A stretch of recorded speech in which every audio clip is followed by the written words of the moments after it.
Hi, Janata garage ఇచ్చట అన్ని రిపేర్లు చేయబడును. సో ప్రస్తుతం ఈ సినిమా టాలీవుడ్ రికార్డుల రిపేర్ చేస్తోందండి. ఇంత సక్సెస్ అయింది మూవీ, ఎక్కడ చూసినా ఇదే హాట్ టాపిక్. సో ఈ సినిమా గురించి ఇప్పటివరకు ఎన్నో ఇంటర్వ్యూస్ వచ్చాయి, కానీ ఇప్పుడు నేను మీకు చూపించబోయే ఇంటర్వ్యూ మాత్రం ఎక్స్క్లూజివ్గా జనతా గ్యారేజ్ ఇంటర్వ్యూ. సో గ్యారేజ్లో ఉన్నాం మనం ఇప్పుడు. అలాగే మనతో పాటు ఉన్నారు ఈ గ్యారేజ్ మెకానిక్స్, అలాగే ఆనంద్ అలాంగ్ విత్ శివ గారు. వాళ్ళతో మాట్లాడేద్దాం. ఈ జనతా గ్యారేజ్తో మీకు చాలా అసోసియేషన్, చాలా ఎక్స్పీరియన్స్, చాలా మెమరీస్, అండ్ ఫైనల్లీ ఈరోజు ఇది super duper hit. So how you feeling? నాకు తెలిసి so many memories it will be, అంటే చాలా చాలా రోజులు గుర్తుండే మెమరీస్ ఉన్నాయండి సినిమాలో. And very nice actually on a positive note and all. And being friends, అందరం ఫ్రెండ్స్ అవడం ఒక advantage. So yeah, fun shooting. Janatha గ్యారేజ్లో ఉన్న మెకానిక్స్లో ఒకళ్ళు సిక్ ఉన్నారు, ఒకళ్ళు ముస్లిం ఉన్నారు, అండ్ ఒకళ్ళు హిందూ ఉన్నారు. లైక్ ఇట్లా అందరూ కలిసి మెలిసి ఉండాలి అనే కాన్సెప్ట్తోనా అలా పెట్టింది, లేకపోతే అంటే ఎగ్జాక్ట్గా అట్లా అంటే ఆ క్యాల్కులేషన్ ఏం లేదు, కానీ అంటే ఒక గ్యారేజ్ అంటే అలా ఉంటుందేమో అని ఫీలింగ్ నాకు ఇప్పుడు నా విజయవాడ గుంటూరులో నేను చిన్న మెకానిక్స్ గ్యారేజ్కి వెళ్ళినప్పుడు సర్దార్జీ ఉంటాడు, బలమైన మెకానిక్ ఉంటారు, ముస్లిం ఉంటారు, ఒక బోస్ లాంటి పేరు ఉంటుంది. అంటే అప్పుడే ఆ గ్యారేజ్ కంప్లీట్గా ఉంటుందని అనుకున్నాం. So that's how garage was design. అంతే. రాజీవ్ గారు, మీరు నేను కొత్త అనుకుంటా గ్యారేజ్కి. వీళ్ళందరూ 60 days 50 days పనిచేశారంట.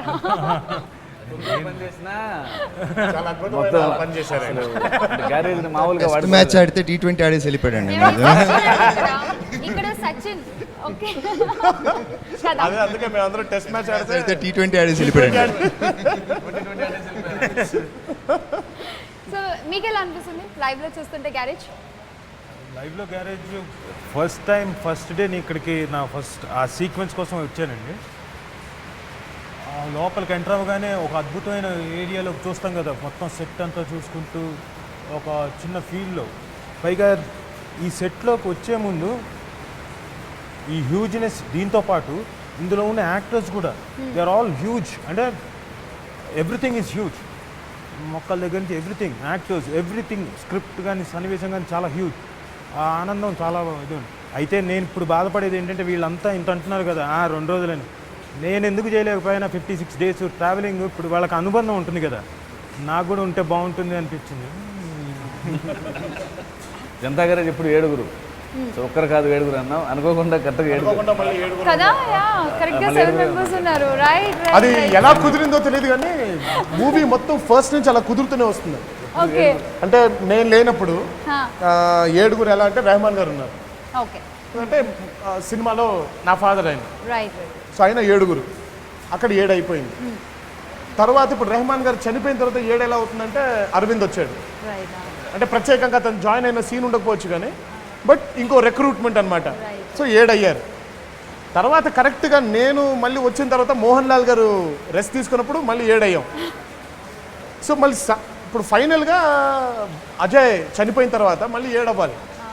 ఎలా 7 అవుతుందంటే మళ్ళీ మోహన్ లాల్ గారు వచ్చి 7 అవుతుంది. సో బెనర్జీ గారు, మీ అసోసియేషన్ విత్ జనతా గ్యారేజ్? ఇన్ని రోజులు చేసిన తర్వాత లిటరల్లీ నేను ప్రాక్టికల్గా షూటింగ్ అయిపోయిన నెక్స్ట్ డే నేను మార్నింగ్ లేచిపోయి షూటింగ్కి వెళ్ళాలన్న ఫీలింగ్లోనే లేచిపోయా. I don't know, I just got up and wanted to go for shooting. Then I realise, అప్పుడు అనిపించింది అదే అయిపోయింది కదా షూటింగ్ అనేసి. సో అంత గల అందరం ట్రావెల్ చేసి వెళ్ళిపోవడం అనేది అండ్ చాలా చాలా చాలా సంతోషంగా ఉంది. సో ఇదంతా అయిన తర్వాత టుడే సినిమా ఇంత బాగా ఆడుతున్నందుకు, మంచి సినిమాని ప్రేక్షకులు బాగా ఆదరిస్తూ మళ్ళీ చూస్తున్నందుకు చాలా బాగుంది. నేను సినిమా చూశాను, సినిమాలో ఏడిపించేశారు. తను పర్ఫామ్ చేసి తన ఫీలింగ్ని ఏడుస్తూ కళ్ళంటే నీళ్లు పెడుతూ రియలిస్టిక్గా చేసింది. రియల్లీ నాకు కళ్ళంటే నీళ్ళు వచ్చేసింది. It was great. అయిన గ్యారేజ్ చాలా ఒక టెంపుల్ లాంటిది. వాళ్ళకి 100 మంది ఇక్కడికి వస్తారు, ఇబ్బందులతో మేము వెళ్తాము. అలాంటిది ఎవరో కొత్తగా ఒక స్ట్రేంజరు ఒక ఇన్సిడెంట్తో అతనికి అప్పచెప్పేశారు బాధ్యత. ఏం చేయలేము, ఆయన చెప్పాడు వెళ్దాం. ఎప్పుడైతే వెళ్ళినప్పుడు వాళ్ళు గురయ్యే అనుభూతి అంటే మళ్ళీ పూర్వ వైభవం వచ్చేసింది ఆ గ్యారేజ్కి. సో ఆ లీడర్ ఎవరైతే leading the garage. For the leader. So అది వాళ్ళందరికీ ఏంటంటే ఇట్స్ లైక్ చిన్న ఒక గూస్ బంప్స్ లాగా అనమాట. దట్ వాజ్ అందుకే అజయ్ డబ్బింగ్ చెప్పడానికి వెళ్ళి, Brahmaji and Ajay I think ఇద్దరు డబ్బింగ్ చెప్పడానికి వెళ్ళి రాజీకి ఫోన్ చేసి, ఇన్ని రోజులు కష్టపడ్డాం రా మేము, ఒక సీన్తో మొత్తం నువ్వు ఎలాగ వెళ్ళిపోయావు. నాకు బాగా నచ్చే రియాక్షన్ మాత్రం నాకు బాగా అసలు నచ్చేది, ఫస్ట్ కొట్టగానే మా జాన్ అండ్ బెనర్జీ గారు అలా వచ్చి ఆగిపోయిన తర్వాత ఇంకో షాట్కి కొడితే బీరువా ఊగుతూ ఉంటుంది. ఊగుతూ ఉంటే సంతోష్ ఆ బీరువాని అలా ఆపి అజయ్ వైపు అలా చూస్తాడు ఒకసారి, ఏంటిది మనం చూసేది నిజమా అన్నట్టుగా. అజయ్ మాత్రం సంతోషించి ఉంటూ బీరువాని చూస్తూ ఉంటాడు.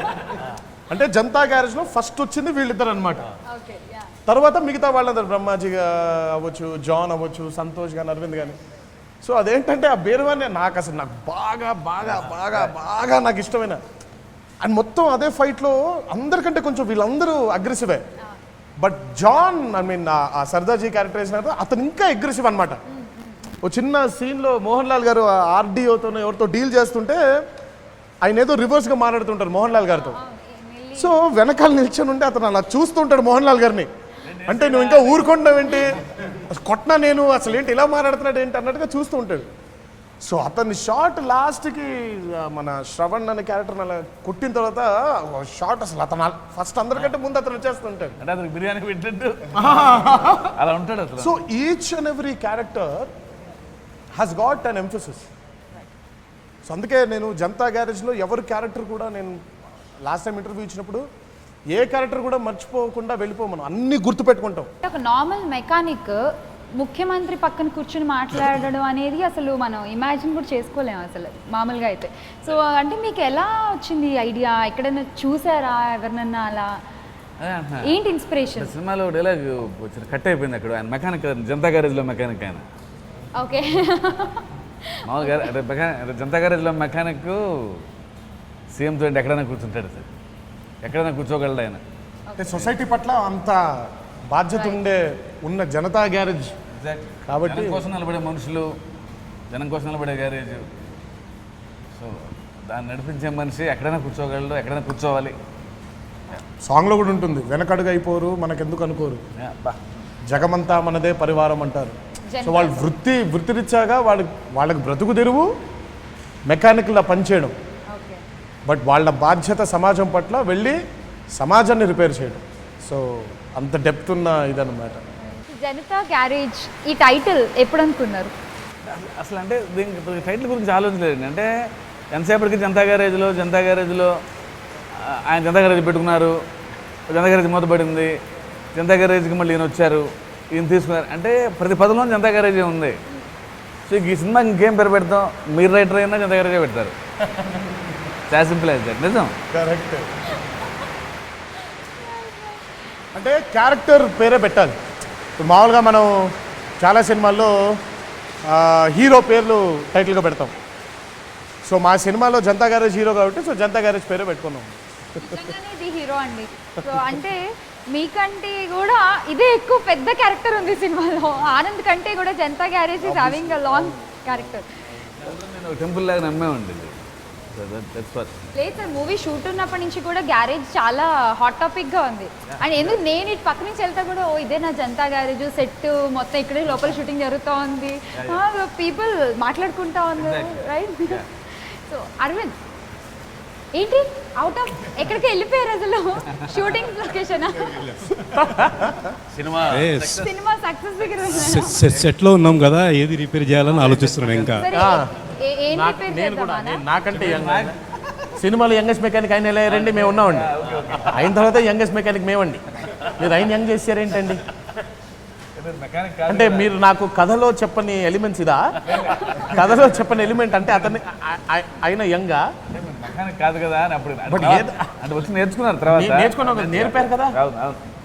అరవింద్ చెప్పండి. అరవింద్, సో ఇంత పెద్ద ఓషన్లో యూర్ ఆల్సో డ్రాప్, ఎలా అనిపిస్తుంది? First of all thank you అండి మీకు. లాస్ట్ వీక్ షూటింగ్ అయ్యి ఇక్కడి నుంచి పేకప్ అయ్యి లాస్ట్ డే వెళ్ళబుద్ధి కాలే ఇక్కడి నుంచి మాకు. మళ్ళీ మీ వాళ్ళు అందరం కలిసాం. అలా చాలా అంటే చాలా ఎమోషన్ అనిపిస్తుంది వెళ్ళిపోవడానికి. ఇక్కడ లాస్ట్ డే వెళ్ళిపోతున్నాం, మిస్ అయిపోతున్నాం అని. Thank you very much. Thank you sir నాకు ఇందులో వచ్చిన. అలాగే తారక్ గారికి నా కెరీర్ స్టార్ట్ అయింది ఆషుక్ మూవీ నుంచి. ఆ మూవీ తర్వాత మళ్ళీ ఆయనతో టెంపర్ చేశాను, ఈ మూవీ ఇన్ని డేస్ వర్క్ చేశాం. Thank you. సో జనతా గ్యారేజ్లో ఇప్పుడు ప్రస్తుతం ఏం రిపేర్లు జరుగుతున్నాయి? మీరు బయలుదేరితే ఏదో మొదలు పెట్టారు. మీరు ఉన్నారు కదా అని కాసేపు గ్యాప్ తీసుకోవడమే తప్ప మళ్ళీ మీరు వెళ్ళిపోగానే మా బట్టలు మేము వేసుకొని బళ్ళు రిపేర్ చేసుకోవడం. కాసేపు రాజీవ్ ఉన్నాడు కాబట్టి ఫస్ట్ తను రిపేర్ చేసి ఆ తర్వాత బళ్ళని రిపేర్ చేస్తాం. థియేటర్ కలెక్షన్స్ రిపేర్ జరుగుతున్నాయి కదా. రైట్ ఆన్సర్ నా క్వశ్చన్కి.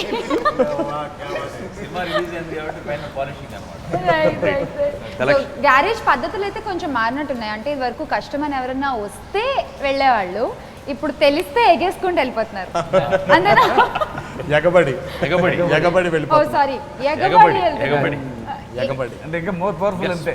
ఎగేసుకున్న బదులు ఎగబడి కష్టం ఉందని తెలిస్తే చాలు పరిగెత్తుకుంటూ వెళ్ళిపోయేవాళ్ళం. రైట్. ఇప్పుడు కష్టం తెలియాల్సిన ఉంటే ఎగబడి కష్టం ఉందని తెలిస్తే చాలు ఎగబడి వెళ్ళిపోతున్నాం. కష్టం ఉందని చెప్తే పరిగెత్తుకుంటూ వెళ్ళేవాళ్ళం, కష్టం ఉందని తెలిస్తే చాలు ఎగబడి వెళ్ళిపోతున్నాం. మీకు సత్యం గారి ఆధ్వర్యంలో బాగుందా, ఆనంద్ ఆధ్వర్యంలో బాగుందా జనతా గ్యారేజ్? ఇది చాలా టఫ్ అండి, చాలా టఫ్ చెప్పడం, చాలా టఫ్. ఎందుకంటే సత్యం గారితో చేయడము అది ఒక యూనిక్ ఎక్స్పీరియన్స్. తర్వాత అన్నగారు రావడము. యాక్చువల్గా నేను ఈ సందర్భంగా ఒక విషయం చెప్తాను అన్నయ్య. నేను స్కూల్లో ఉన్నప్పుడు, మీరు స్కూల్లో ఉన్నప్పుడా? నేను స్కూల్లో ఉన్నాడు flash back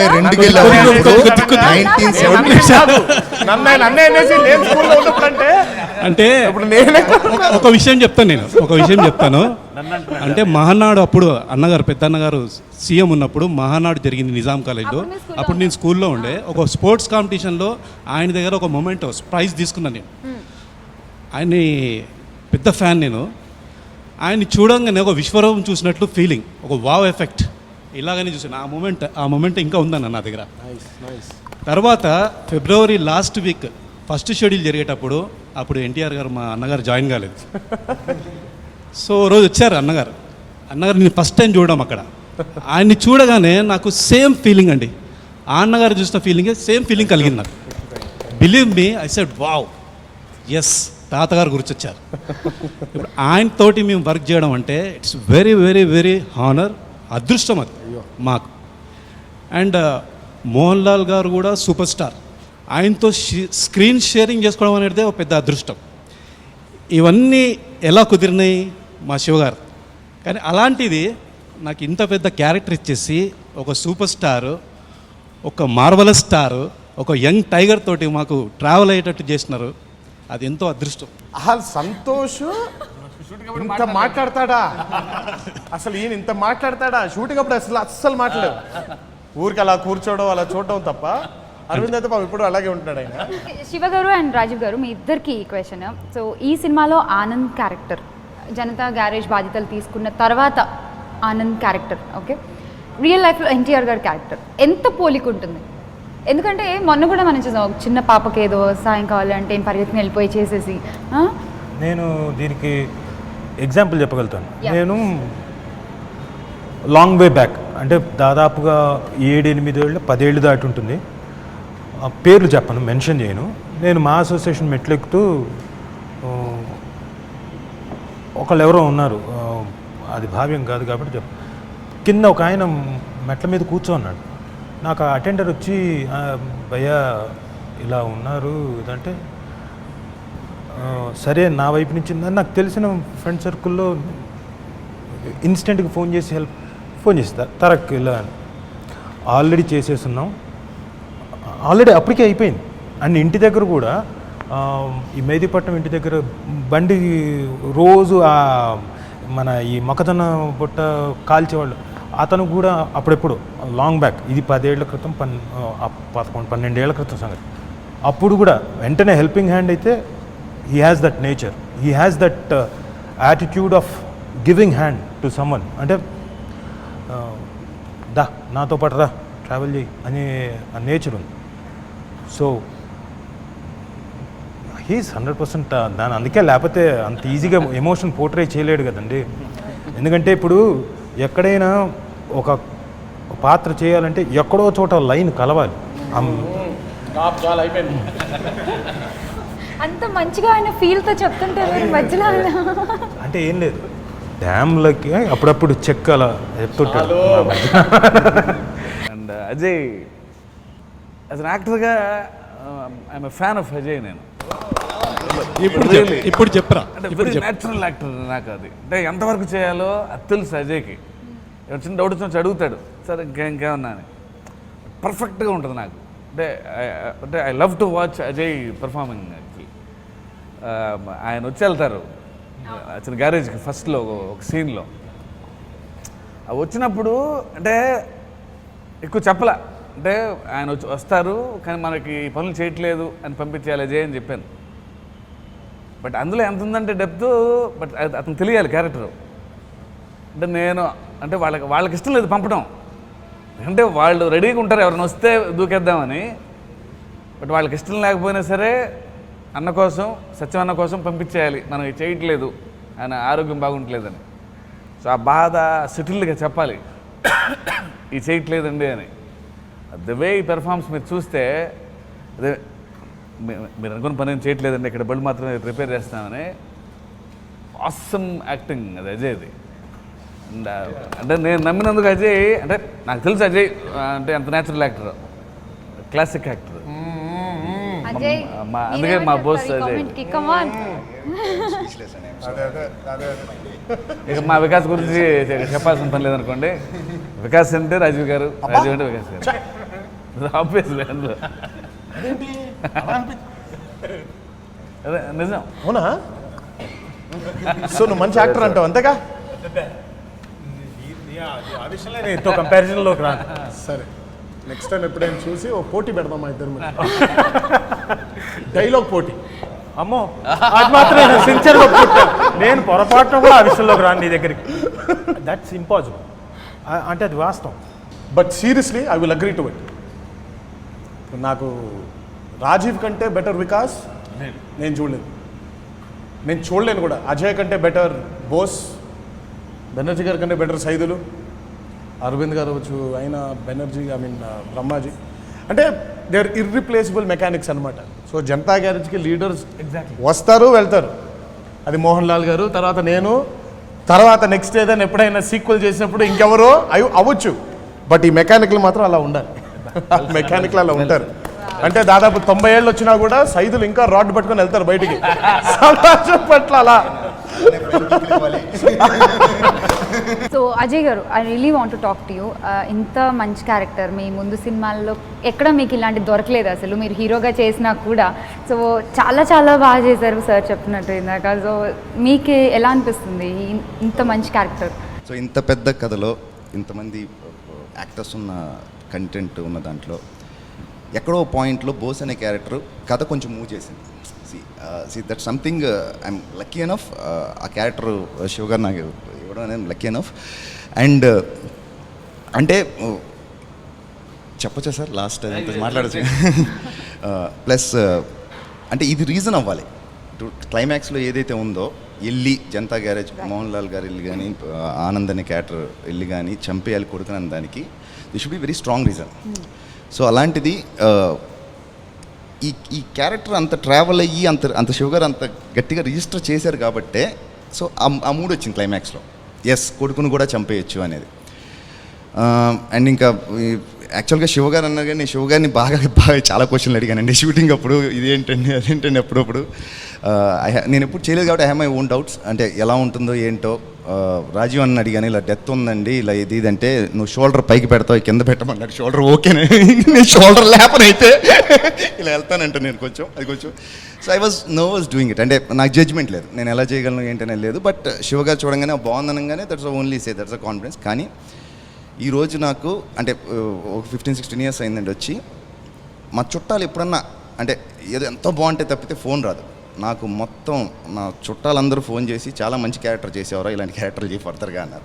so that's a very big thing personally. అంటే బయట ఫ్రెండ్స్ అంటాం వేరు, వీళ్ళందరూ అంటాం వేరు. ఎప్పుడో అంటే వాళ్ళకి నచ్చితే కానీ కాల్ చేయరు. అలాంటి వాళ్ళు కాల్ చేసి చెప్తున్నారంటే I'm so happy for this. Thank you Shiva గారు ఫర్ ద రోల్. అండ్ బాగా నచ్చింది ఏంటంటే the character establishment of 2 brothers. Okay, Mohan Lal గారి అబ్బాయికి నాకు ఫస్ట్ కాన్ఫ్రంటేషన్. నేను ఫస్ట్ టైం సినిమా చూస్తున్నప్పుడు దిస్ వాజ్ మై ఎక్స్ప్రెషన్. అంటే సినిమా అన్ని రోజులు చేశాను నేను, ఆ సీన్ ఎలా ఉంటుందో తెలుసు, ఆయన ఎలా డైరెక్ట్ చేస్తారో తెలుసు, దేవి గారు ఎలా బ్యాక్గ్రౌండ్ మ్యూజిక్ ఇస్తారో తెలుసు. కానీ బట్ ఆ ఫిల్మ్లో ఎంత ఎంగేజ్ అయిపోయానంటే నాకు వాళ్ళిద్దరు అసలు కలుస్తుంటే అబ్బా అన్నాను. ఒకసారి శివ పక్కన ఉంటే అలా అన్నాను. బికాజ్ అంటే ఇద్దరు లాంగ్ లాస్ బ్రదర్స్ వాళ్ళు కలుస్తున్నారు. కలిసినప్పుడు ఇదంతా చెయ్యొద్దు అని అన్నప్పుడు ఉన్ని ముకుందన్ గారు చిన్నప్పటి నుంచి చెయ్యొద్దు ఇది చేయొద్దు అది చేయొద్దు అనేది బాగా విని బాగా అలసిపోయాను, ఇంకా నేను విన్నదలుచుకోవట్లేదు అని. అదే ఆయన క్యారెక్టర్. ఎందుకంటే చిన్నప్పటి నుంచి కూడా తన ఆశలు చాలా పెద్దవి. జనతా గ్యారేజ్ వాళ్ళకి ఉండకూడని ఆశలు తనవి. ఇప్పుడు ఆనంద్ డైలాగ్ ఎలా ఉంటుందంటే, నాకు మాత్రం చెప్పిందే మళ్ళీ చెప్పి ఇంకా చెప్పాలనిపిస్తూ ఉంటుందంటే. So one of the best dialogues in that scene. అంటే నాకు చెప్పడం ఇష్టం లేదు అని ఒక క్యారెక్టర్ అంటుంది, నాకు మాత్రం చెప్పిందే మళ్ళీ చెప్తే ఇంకా చెప్పాలనిపిస్తూ ఉంటుంది అని. బాగా ఇష్టమైన మాటల్లో అదొక మాట. సో ఇందాక ఎన్టీఆర్ గారు అన్నట్టు లెట్స్ హోప్ సీక్వెల్ సూన్, కానీ మెకానికల్ మాత్రం ఇలానే ఉండాలన్నారు. చూడాలి అంటే మళ్ళీ ఎత్తుక్కోవాలి. We expect same Anand actually, same Keshav. Vikas late అయిపోయింది. వికాస్ కి ప్రాబ్లం అయిపోయింది. అతని ప్రాబ్లం సాల్వ్ అయిపోయింది.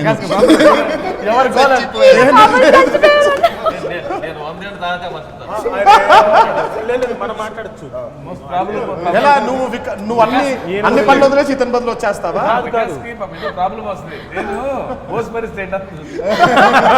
ఆయన అప్పటికే చెప్పేస్తున్నారు నేను చచ్చిపోయాను. సార్ నేను మళ్ళీ గుండు చేసుకోవాల్సి వస్తుంది sir. So once again, congratulations to the whole team of Janata Garage.